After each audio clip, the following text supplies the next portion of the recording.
আসসালামু আলাইকুম সুপ্রিয় দর্শক শ্রোতা, আজ আমি আপনাদের সাথে যে গল্পটি শেয়ার করব, গল্পটির নাম হচ্ছে ছায়ার বন্ধু। রাহুল নামে একটি ছেলে শহরে বসবাস করত। সে ছিল প্রযুক্তি নির্ভর, সারাদিন ফোন আর ল্যাপটপে মুখ গুজে থাকত। ল্যাপটপ আর ফোন ছাড়া তার একটা দিনও চলতো না, যেন ল্যাপটপ আর ফোনই তার প্রাণ।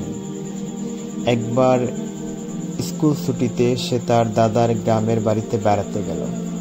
গ্রামটি ছিল শান্ত, প্রাকৃতিক সৌন্দর্যে ভরা, কিন্তু ইন্টারনেট খুবই দুর্বল। প্রথম দুদিন রাহুল খুব বিরক্ত ছিল। কোনো ইউটিউব, গেম বা সোশ্যাল মিডিয়া কাজ করছিল না। তৃতীয় দিন সকালে রাহুল একটা ছেলেকে দেখতে পেল, যার নাম ছিল আবির। আবির একজন অন্ধ ছেলে, কিন্তু মুখে সারাক্ষণ হাসি লেগেই থাকত।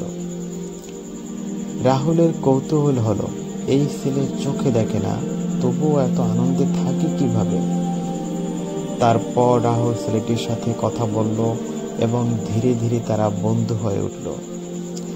আবির তাকে ঘাসে গড়াতে শেখালো, পাখির ডাক চিনতে শেখালো, গাছের গন্ধে নাম চেনাতে শেখালো, ফুলের গন্ধে মনকে উজাড় করাতে শেখালো। রাহুল একদিন জিজ্ঞেস করলো, তুমি তো কিছুই দেখো না, তাও এত খুশি কেন? আবির হেসে বলল, আমি যা দেখি না তা নিয়ে দুঃখ করি না, আমি যা অনুভব করতে পারি তা দিয়ে পৃথিবীকে ভালোবাসি। তোমরা চোখ দিয়ে দেখো আর আমি হৃদয় দিয়ে দেখি। সেই দিন থেকে রাহুল তার ফোন একটু কম ব্যবহার করতে শুরু করলো। সে প্রকৃতি চিনতে শিখলো, প্রকৃতিকে ভালোবাসতে শিখলো।